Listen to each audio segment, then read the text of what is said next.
Bismillahirrahmanirrahim. Alhamdulillahilladzi ba'atsa fil ummiyyin rasulan minhum yatlu 'alaihim ayatihi wa yuzakkihim wa yu'allimuhum al-kitaba wal hikmah wa in kanu min qablu lafi dhalalin mubin. Asyhadu an la ilaha illallah wahdahu la syarika lah wa ta'ala Allahu al-malikul haqqul mubin. Wa asyhadu anna Muhammadan 'abduhu wa rasuluhu al-mab'uuts rahmatan lil 'alamin. Allahumma shalli ala sayyidina Muhammadin as-sadiqil amin wa ala alihi at-tahirin wa sahabatihi ajma'in wa akharina minhum lamma yalhaq bihim wa huwa al-azizul hakim. Amma ba'du, yang mulia para sesepuh, para jamaah rahimakumullah, wabil khusus sahibul bait, Bapak Imam dan Ibu juga keluarga, tidak ketinggalan Bapak Ketua RT Blok AG, ahlan wa sahlan wa marhaban bikum.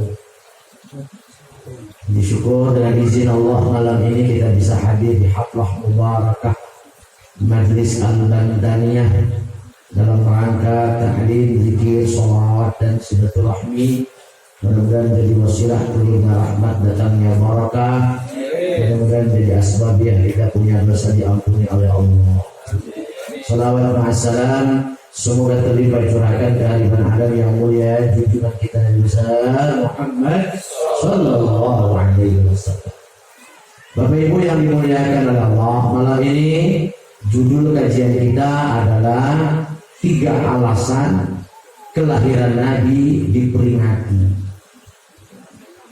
Banyak umat Islam yang kadang-kadang memperingati sesuatu karena ikut-ikutan, tapi tidak tahu dasar dan alasannya kenapa Nabi kita setiap bulan Rabiul Awal diperingati kelahirannya. Maka perlu kita pelajari, perlu kita tahu, dan perlu kita pahami. Sudah siap? Siap ngopi, siap ngobrol, siap ngaji.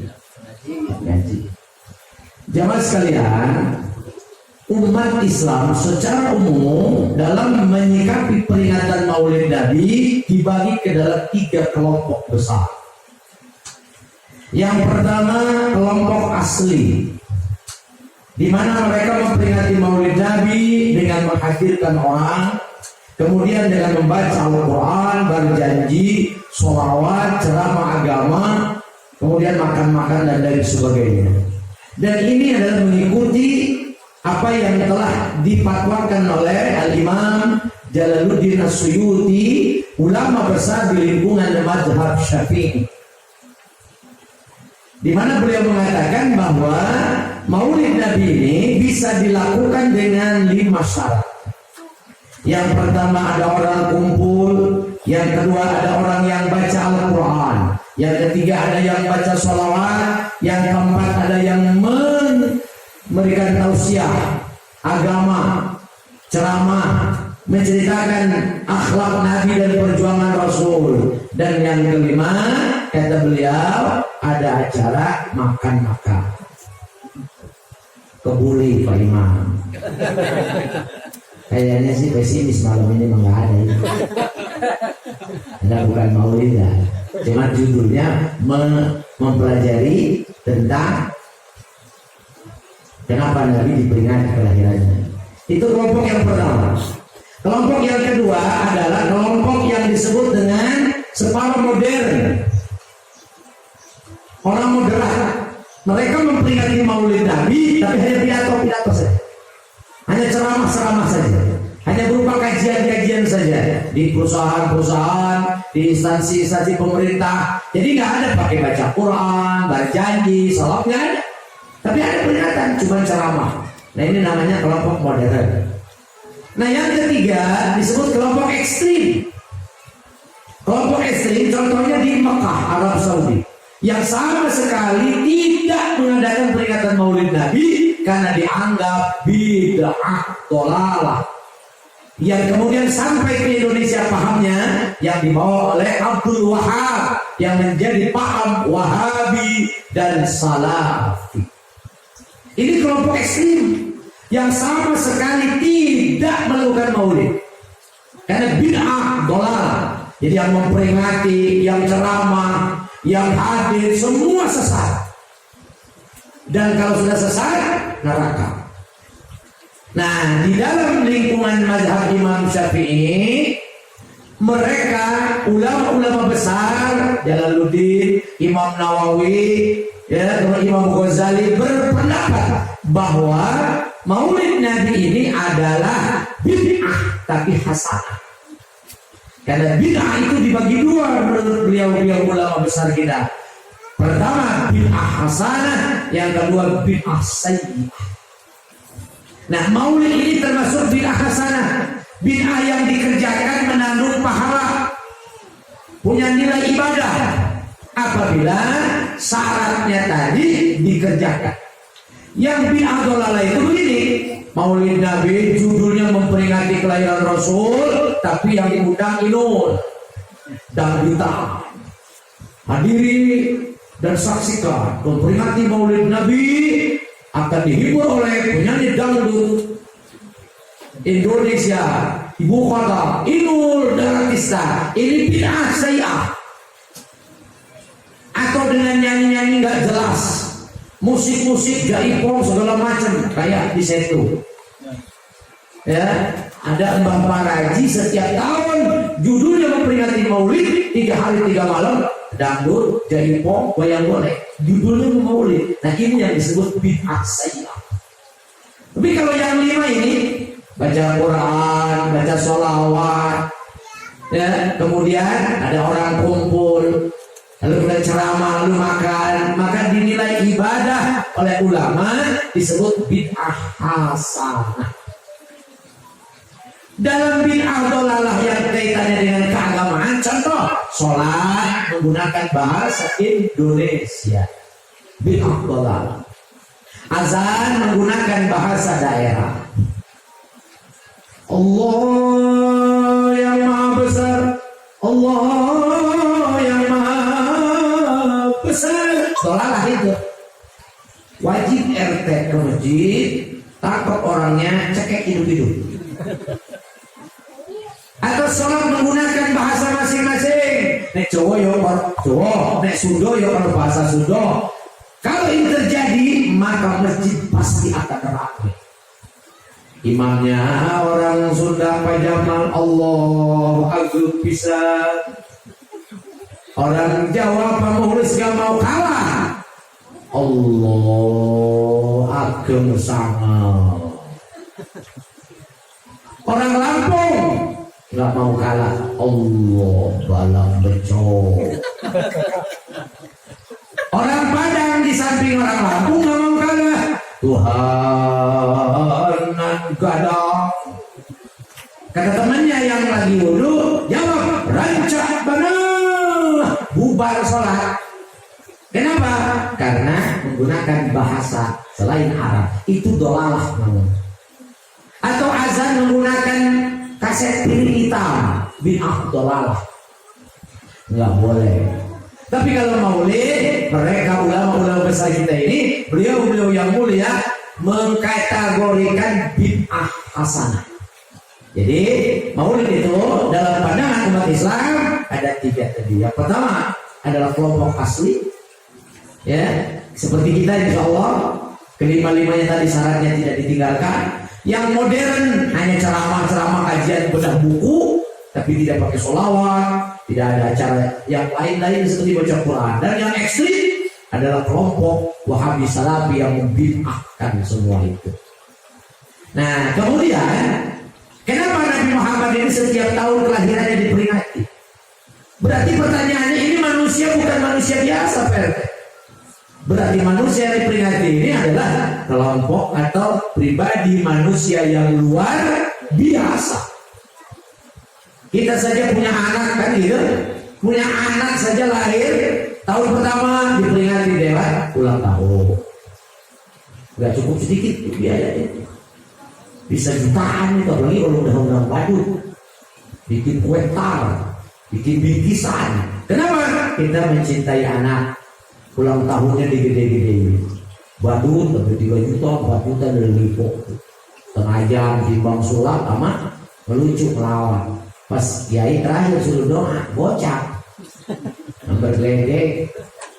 Lah badut 3 juta, lah kiai apa ngapain doa 50.000. Ini sudah pelecehan yang sangat zolim, luar biasa. Nah ini yang penting nih diketahui. Apa alasannya? Yang pertama, kita umat Islam memperingati kelahiran Nabi. Alasan pertama, Allah berfirman di dalam hadis qudsi, laulaka lamma khalaqtul afla. Jikalau Nabi Muhammad tidak akan dilahirkan ke alam dunia, maka Allah tidak akan menciptakan alam semesta. Berarti bukan manusia biasa ini. Nabi kalau nggak dilahirkan, Rasul kalau nggak akan ke dunia diciptakan Allah nggak bakal ciptain alam semesta. Jadi nggak ada langit, nggak ada sorga, nggak ada neraka, nggak ada yang namanya bumi, nggak ada yang laut, nggak ada yang namanya gunung, tumbuhan, bahkan termasuk adanya kita nggak bakal ada. Kalau Nabi nggak bakal dilahirkan. Maka sebab Nabi akan dilahirkan, maka Allah menciptakan alam semesta. Karena seluruh alam jagat terbuat tercipta dari asbabiahnya nur Nabi Muhammad sallallahu alaihi wasallam. Berarti pantas diperingati. Sekali lagi, pantas diperingati manusia sekelas Nabi kita Muhammad sallallahu alaihi wasallam. Jadi kalau nggak ada Nabi bakal lahir ke dunia, Allah nggak menciptakan alam. Kalau nggak ada alam, pasti nggak ada Peti Pera. Karena Peti Pera dan alam itu adik kakak. Dua-duanya penyanyi dangdut. Kalau alam adiknya yang nyanyinya Mbah Dukun, tolong jempe-jempekan aku, nah gitu lagunya. Yang terus sih. Kalau adanya Peti Pera penyanyi dangdut juga. Kalau dulu mah Mick Jagger Indonesia lah, luar biasa, lagi muda banyak, lincah benar. Masya Allah, sampai kopi kayak lupa. Masya Allah. Apa kalau Peti Pera? Yang lagunya gini, yang sedang-sedang saja, yang sedang-sedang saja. Jawab bareng-bareng. Terlalu tinggi, jangan. Terlalu rendah, jangan. Terlalu besar, jangan. Terlalu kecil, jangan. Terlalu panjang, jangan. Terlalu pendek, jangan. Yang sedang-sedang saja, yang sedang-sedang saja. Kalau saya ingat lagu beliau ini, saya ingat hadis Nabi. Apa kata Rasul Bangga? Khairul umur awsatuh. Sebaik-baiknya perkara adalah pertengahan. Nabi itu suka yang pertengahan, kesederhanaan. Makanya beliau itu kalau makan, bos angga, begitu mau kenyang berhenti. Itu Nabi akhlak. Begitu rek sebeh, cek Bapak Jamal tema eureun. Nabi tah urang mah nambah deui. Geus dahar ge kadang-kadang cau 3, jeruk 1/2 kilo, anggur seberapa, ya kira-kira. Bahasanya apa? Cuci mulut, bukan cuci mulut. Itu dalam rangka ngencengin perut. Atau namanya istilahnya pemadatan. Ya, itu kira-kira. Makanya Pak Yones sering ikut saya ceramah. Alhamdulillah. Ya berkah, makanannya enak-enak, gurih-gurih.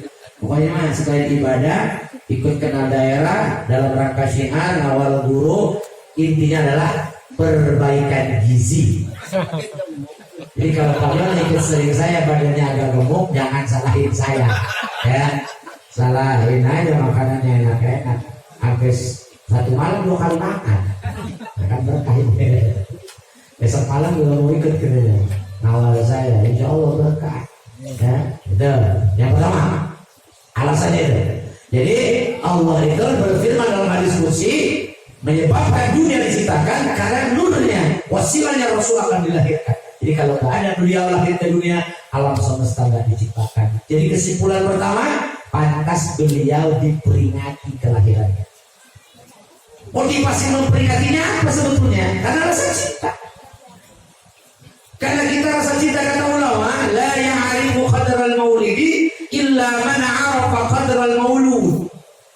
Hanya orang yang mengenal maulid, maka dia akan mengetahui siapa itu al-maulud. Artinya begini, orang yang suka memperingati maulid berarti ciri bahwa orang itu mengenal al-maulud yang dilahirkan Rasulullah Muhammad sallallahu alaihi wasallam. Bisa disimpulkan orang yang maulid ciri berarti dia kenal dengan al-maulud. Tidak semata-mata dia memperingati maulid kalau dia tidak kenal dengan al-maulud, tidak mengenal dengan yang dilahirkannya, yang diperingatinya. Makanya kita peringati karena kita kenal dengan beliau. Insya Allah beliau begitu sangat kenal dengan kita. Amin ya rabbal alamin. Dan ini yang disebut dengan Imam Ghazali mengatakan, kata Imam Ghazali, cinta itu dibagi tiga, Pak RT. Cinta itu dibagi tiga. Yang pertama yang disebut oleh Imam Ghazali hubbus syidqah. Yang kedua hubbus syahwat. Dan yang ketiga hubbut ta'zim. Apa itu hubbus syidqah? Cinta atau kasih sayang untuk anak, dari bapak ibu ke anak, itu namanya hubbus syidqah. Kalau hubbus syahwat adalah cinta yang didasari oleh syahwat kepada perempuan, kepada istri, kepada dunia. Itu kata Imam Ghazali, itu nama syahwat.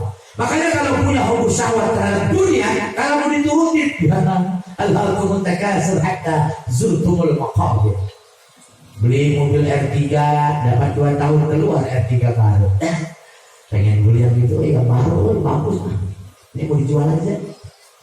Kalau kita turutin, murus. Ya, beli baju yang ini, pengen yang itu, lihat tetangga yang begitu, pengen, itulah dunia. Dan kalau diperturutkan, itulah syahwat. Ya, lihat perempuan, istri kita udah bohai, montok, eplok, cendol, ya, gameboy. Tapi begitu melihat yang lain, wow. Kalau diperturutkan, ya itu nafsu. Padahal rasanya ya kayak menunggu. Bodoh aja. Rapi itu. Betul tidak? Nah, ini yang disebut syahwat. Kepada perempuan yang adalah ikan beda jenis. Ada syahwat, itu cinta yang ditimbulkan oleh syahwat, kata Imam Ghazali. Nah, yang ketiga hubbut ta'zim. Apa itu?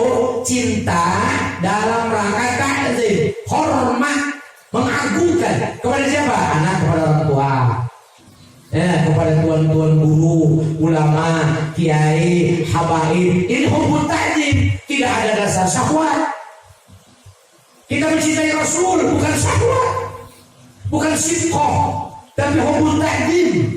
Kita menghormati beliau, kita mahabbah kepada kemuliaan beliau, maka kita peringati kelahirannya, hubbut ta'zim. Seperti kemarin Habib mana, imam besar umat Islam, Habib Rizik Syihab rahimahullah ta'ala. Amin. Luar biasa. Presiden gak ada ujung-ujung kukunya aja. Saya belum pernah lihat Jokowi turun dari pesawat seperti itu. Paling dengan menteri-menterinya aja. Tapi kenapa? Karena ada hubbut ta'zim dari umat. Ada hubbut ta'zim dari umat Islam. Bukan syahwat. Ini yang disebut dengan hubbut ta'zim. Makanya kita peringati maulid. Karena kita cinta berdasarkan ta'zim. Seperti bapak yang punya orang tua. Ya. Cinta kepada orang tua, cinta bukan syahwat. Masa anak kandung salaman sama emak langsung orang gila. Ya. Masa mantu salaman sama mertua perempuan langsung duduk. Umpamanya itu termasuk setan apa kemarin? Apal nggak tuh? Apalin makanya biar kenal nama-nama setan. Ya. Jangan. Ya batal juga tidak. Menantu perempuan salaman sama mertua lelaki tidak batal, masa harus syahwat. Karena hubbut ta'zim, anak ke orang tua, lalu murid kepada guru, seperti seperti bapak nih, anggap saya guru, namanya hubul takzim. Walaupun gurunya nggak minta ditakzimi, gurunya nggak minta dihormati, tidak, tapi sudah selayaknya murid kepada guru, kepada ulama, kepada kiai takzim. Makanya tidak sedikit ya, kalau ada pondok pesantren gurunya meninggal, santri-santrinya itu kenapa? Karena takzim kepada guru, setiap tahun dia datang haul besar-besaran, semua alumni kumpul. Masuk kemarin dari Sirajul Huda, kebetulan saya tidak bisa hadir karena ada acara haul Kiai Abdul Hamid beserta putrinya. Kebetulan yang isi sahabat saya, juga guru saya Kiai Mukhtar Ghazali Shah. Mungkin ada yang di sana waktu malam Selasa kalau tidak salah. Ya, hadir Pak Mukhlis. Tidak. Itu mertuanya Kiai Hasan Basri. Mertuanya Kiai Hasan Basri, gurunya Kiai Mustafa, gurunya Ustaz Adi Rashid Al-Fatul. Karena dulu SD, SMP dia mau ke sana. Pas saya lagi ngajar, atur itu Adi Rashid masih SD. Itu namanya hubur takzim. Kalau suami ke istri, hubur syahwat. Suami ke istri ke suami, hubur syahwat. Nah kita kepada Nabi nih, dalam rangka memperingati Maulid Nabi, apa motivasinya? Hubur takzim. Karena kita mentakzimi, menghormati, memuliakan beliau kanjeng Nabi besar Muhammad sallallahu alaihi wasallam. Yang kedua, apa alasan kenapa Nabi Muhammad diperingati kelahirannya? Kenapa Rasulullah sejak Maulid Rabiul Awal, bahkan lewat Rabiul Awal masih diperingati? Allah Subhanahu wa taala yang menciptakan Nabi kita Muhammad sallallahu alaihi wasallam. Bahasa maaf, Allah begitu sangat sayang kepada Nabi kita. Allah begitu sangat cinta kepada Nabi kita. Mana buktinya? Saking cintanya Allah, saking sayangnya Allah, Allah nggak pernah memanggil namanya. Masya Allah. Tidak ada di Al-Quran yang 30 juz, 114 surah, 6.666 ayat, Allah memanggil Nabi kita dengan panggilan ya Muhammad. Gak ada sepotong ayat pun Allah memanggil Nabi kita dengan panggilan ya Muhammad. Beda dengan Nabi yang lain. Allah manggil ya Adam, ya Ibrahim, ya Musa, ya Isa, ya Harun, ya Sulaiman, ya Idris, ya Hud. Nabi kita akan dipanggil seperti itu. Saking sayangnya Allah sama Nabi kita nih, Allah manggilnya apa? Ya ayyuhan Nabi, ya ayyuhan Rasul, ya ayyuhal Muddassir, ya ayyuhal Muzammil. Saking sayangnya nggak dipanggil namanya. Ya salah. Makanya ibu jangan sampai aneh kalau bapak tuh suami kalau lagi sayang cinta sama istri, bisa dibedain kan bu? Suami lagi sayang, lagi cinta sama bini, bisa dibedain bu. Dari mana bedanya? Ya, dari bahasanya, dari omongannya. Woi, kalau udah yang namanya laki lagi sayang banget sama bini, biasanya kata-katanya jangan nikah. Alasan kenapa Nabi kita diperingati kelahirannya, wa ma arsalnaka illa rahmatan lil alamin. Dan tidak akan diutus bagi kaum Muhammad kecuali untuk menjadi rahmat bagi seluruh alam. Jadi Nabi diutus ke dunia ini menjadi rahmat bagi alam. Nah, yang dapat rahmat ini bukan hanya orang Islam seperti kita. Seluruh orang kafir pun dapat rahmat lahirnya Nabi. Karena disebutnya juga alam berserta isinya berarti. Mana contoh orang kafir dapat rahmat bersangka? Allah berfirman dalam Al-Quran, tabbat yada abi lahabin wa tab. Surat Al-Lahab. Itu Abu Lahab, paman Nabi, orang kafir, sudah divonis masuk neraka oleh Allah. Tapi tak kalah hari Senin tanggal 12 Rabiul Awal Rasul lahir, Abu Lahab bergembira, senang, bahagia. Maka yang pertama dia lakukan apa? Ini yang namanya budak, dibebaskan. dibebaskan oleh Abu Lahab. Hei, kamu budakku, ku bebaskan. Kenapa Tuhan? Karena aku senang ponakanku lahir. Hari Senin Nabi lahir, dia senangnya luar biasa. Maka Nabi berkata, Abu Lahab paman saya orang kafir, sudah divonis masuk neraka jahanam oleh Allah. Tapi karena ketika aku lahir dia bahagia dan senang, maka siksa kuburnya tiap hari Senin diringankan Allah. Masya Allah, itu orang kafir. Apalagi kita orang mukmin, suka baca sholawat, suka maulid, cinta Nabi. Insya Allah surga bersama dia. Amin. Ya Rabbal Alamin. Nah sekarang apa itu artinya rahmat? Ada yang bilang rahmat, ada yang bilang rahmat. Dua-duanya benar. Ya, rahmat itu artinya ada tiga. Yang pertama rahmat itu artinya ketenangan, yang kedua ketentraman, yang ketiga kedamaian. Jadi hidup di dunia kalau pengen tenang, tentram, damai harus ada rahmat Allah. Walaupun kaya banyak harta, bro dijuru, bro dipatok, alaya di terkalimah, tai hayam pabalaka, malah bahagia kalau nggak ada rahmat. Nanti orang Jawa enggak, kamu nulis nanti enggak. Bro dijuru, bro dipatok, maksudnya dijuru pojok sono duit, di sini juga duit, pokoknya mah buahnya. Tapi kalau nggak ada rahmat, tidak ada ketenangan, ketentraman di dalam rumah tangga, nggak bakal bahagia. Makanya kunci bahagia itu bukan duit, bukan mobil, bukan rumah, ada rahmat, ada ketenangan. Makanya di dalam Al-Quran mawaddah warahmah dalam surah Al-Ahzab, ya. Jadi ada yang namanya rumah tangga itu mawaddah cinta, warahmah kasih sayang. Maka kesebenarnya kan sakinah. Kadang-kadang kita dibalik sakinah, mawaddah, warahmah. Padahal yang benar mawaddah, warahmah baru sakinah.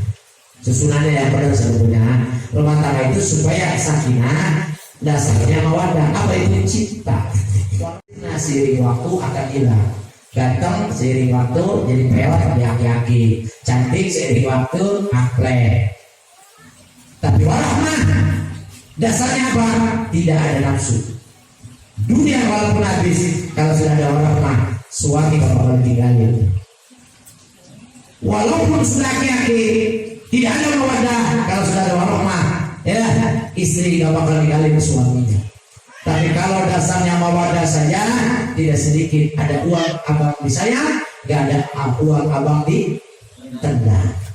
Mudah-mudahan ibu-ibu yang masih muda sekarang masih ada mawaddah kepada suami atau istri, segera ganti dengan warahmah, ya. Kemudian terakhir kata Imam Jalaluddin As-Suyuti, beliau mengatakan dalam keterangannya, ma min baitin aw masjidin aw mahallatin quri'a fihi maulidun nabi sallallahu alaihi wasallam illa habbatil malaikatu dzalikal baita awil masjida awil mahallah wa sallatil malaikatu ala ahli dzalikal makan wa amma humullahu birrahmati warridwan. Tidak semata-mata kata beliau di satu rumah, di masjid, di mana-mana atau di musola, di situ ada peringatan Maulid Nabi. Terkecuali malaikat turun di tempat di mana di situ ada Maulid Nabi. Mau ngapain malaikat turun? Wasallatil malaikatu ala ahli dzalikal makan. Malaikat turun mau mendoakan ahli tempat di mana ada Maulid. Mereka malaikat berdoa kepada Allah, ya Allah, ampuni dosa orang-orang yang maulid di tempat ini, panjangkan umurnya, sehatkan badannya, berikan rezeki yang halal dan berkah, jadikan anak-anaknya soleh dan solehah, mudah-mudahan istiqomah dalam ibadah, wafatkan mereka dalam keadaan husnul khatimah. Lalu kata beliau, wa annahumullahu birrahmati waridwan, dan sekeliling tempat di mana di situ ada maulid, mendapat rahmat dan ridhonya Allah Subhanahu wa ta'ala. Maulid di Blok AG, Blok AD, AE sekitar kampung ini dapat rahmat ridho Allah. Maulidannya di BIP, tapi BCM, PCS, wahana kebagian rahmat ridho Allah. Luar biasa. Jadi jangan ada alasan memperingati Maulid Nabi tidak ada pahalanya, tidak ada ganjarannya, apalagi di dalamnya ada kita punya sedekah, minuman, makanan. Kita sedekahi buat bukti cinta kita kepada Nabi. Wong cinta sama anak aja ulang tahun sampai jutaan. Betul? Bila Nabi Maulid aku cinta pengen syafaat, nyumbang menggoceng. Sudah bedek. Kita doain lagi. Pak doain ya anak saya, istri saya, usaha saya, usaha bapak, saya punya usaha dagang. Dalam kelontong biar rame nyumbangnya goceng ya, mudah-mudahan dapat syafaat di akhirat gitu. Nah, giliran cinta sama Nabi, bukti katanya cinta sama Rasul, tapi bukti pengorbanannya masih sangat minim. Apalagi sekarang lagi dihina, dikarikaturkan oleh orang-orang non muslim di Prancis. Tidak memboikot boleh jadi, tidak ikut demo silakan, tapi minimal di hati ada rasa marah, kalau rasa cinta kepada Nabi. Wong istri kita dicolek aja asal borok, bayar asal borok, macam-macam sampai tak celui. Istriku dicolek, itu cuma dicolek, nggak lecet, nggak luka. Anak diganggu, berantem sama bapaknya. Lu kalau berani dengan anak gua, apa gua? Maulid, jadi Maulid Nabi itu adalah bid'ah hasanah. Kalau kita lakukan, maka akan ada amal soleh, amal ibadah, mengandung pahala dan fadilah luar biasa. Asal sesuai koridor yang dicontohkan ulama di lingkungan mazhab Syafi'i yang secara mayoritas diikuti oleh umat Islam di dunia, terkhusus di Indonesia. Jadi kalau mau ngadain, yang pertama ikuti yang asli tadi, yang ada para kumpul, ada baca doa, ada kajian di sholawat, dibat segala macam, ada tausiah atau menerangkan tentang akhlak Nabi atau bahasa kerennya penceramah agama untuk mengundang mubalik. Dan yang kelima, jangan ditinggalkan kata Imam Jalaluddin acara makan atau diperduli. Nanti mungkin albatannya di putaran terakhir di akhir Maulid mungkin kita ada yang khusus Maulid yang agak resmi gitu, yang 5-5-nya ada tadi kan. Ini mah kan yang ada cuma satu baca jadi ada orang kumpul atau ceramah, yang baca kan nggak ada Maulid ceramah sama yang terakhir nih nggak ada banget ini makan. Nah yang 5-5 kita ada satu hari ya dalam Maulid walaupun sederhana ya undang keluarga, tapi momentumnya di pengajian rutin malam satu. Siapa aja tuan rumahnya, tapi semua kita support. Gitu. Mengundang besar dari luar monggo, kalau ada dananya, nggak ada dananya ya guru aja gitu, seluruh aja hari ini kayak burung beok itu. Apa? Bosan. Kalau yang nanti jangan berikutan baca aja. Nah, ya itu kenapa? Kok ayat ini oleh ulama dispesifikan di dalam Maulid? Karena ayat ini menceritakan bagaimana hebatnya Abraham dengan pasukan gajah menyerang Makkah akan menghancurkan Ka'bah. Allah turunkan burung ababil dengan membawa kerikil dan neraka, dilempari pasukan Abraham, bocor kacir lulu lantah hancur lebur. Lalu pada saat itulah Nabi dilahirkan, Rasul dilahirkan ke alam dunia, maka beliau kelahirannya disebut dengan tahun gajah. Yang ketiga baca sholawat berhari bila perlu pakai hadroh. Yang keempat ceramah tausiah. Nah yang kelima tadi kalau itu diadain berarti benar-benar maulidah. Kalau ini mah kajian rutin mingguan, tapi judulnya membahas 3 alasan kenapa Nabi kelahirannya diberi Nabi. Ya sudah dijelaskan tadi. Sama-sama mendengarkan Pak Imam. keluarga, ibu, anaknya sehat, panjang umur, berkah rezeki, ditempati rumahnya, mudah-mudahan turun rahmat, datang barokah, jadi wasilah, ya, pintu rezeki, pintu ketenangan, pintu sakinah mawaddah warahmah menghampiri beliau. Wasilah kita datang duduk haji taklim di rumah beliau. Malam Sabtu depan insyaallah ada umur kita sehat akan kumpul di Gang Pak Mukhlis, tempatnya di rumah Pak Irman, insyaallah malam Sabtu depan. Mungkin malam Sabtu depannya lagi insyaallah mungkin di Pak Angga, karena memang jatah beliau malam ini kayak ada bentrokan acara yang katanya tidak ada, ya, jadi saya lebih pengalah, kita tidak di sini daripada jadi masalah. Al-Fatihah. Bismillahirrahmanirrahim. Alhamdulillahirabbil alamin. Arrahmanir rahim. Maliki yaumiddin. Iyyaka na'budu wa iyyaka nasta'in. Ihdinas siratal mustaqim. Siratal ladzina an'amta 'alaihim ghairil maghdubi 'alaihim waladdallin. Allahumma shalli wa sallim wa barik 'ala sayyidina Muhammadin fil awwalin wal akhirin wa radiyallahu tabaraka wa ta'ala an saadatina ashabi sayyidina Rasulillah ajma'in. Alhamdulillah rabbil alamin. Allahumma shalli 'ala sayyidina Muhammadin wa anzilhu al-maq'ad al-muqarrab innaka yawmal qiyamah. Allahumma lakal hamdu syukra wa lakal mannu fadla wa nastaghfiruka ya hayyu ya qayyum. Salli wa sallim ala ilmika ala 'abdika wa rasulika wa nabiyyika wa habibika as-sayyidil ma'sum سيدنا محمد وآله وصحبه وأهل محبته وأصل شؤون أمته وفرج عنا الهموم والغموم يا حي يا قيوم. اللهم ارزقنا متابعة النبي صلى الله عليه وسلم أولا وآخرا وظاهرا وباطنا وقولا وفعلا وطاعة وعبادة وعملا صالحا وعدا. اللهم اجعل هذا جمعا مرحوما وتفرقنا من بعده تفرقا معصوما. ربنا هب لنا من ازواجنا وذرياتنا قرة اعين واجعلنا للمتقين اماما. ربنا يا الله اتنا في الدنيا حسنه وفي الاخره حسنه وقنا عذاب النار والحمد لله رب العالمين.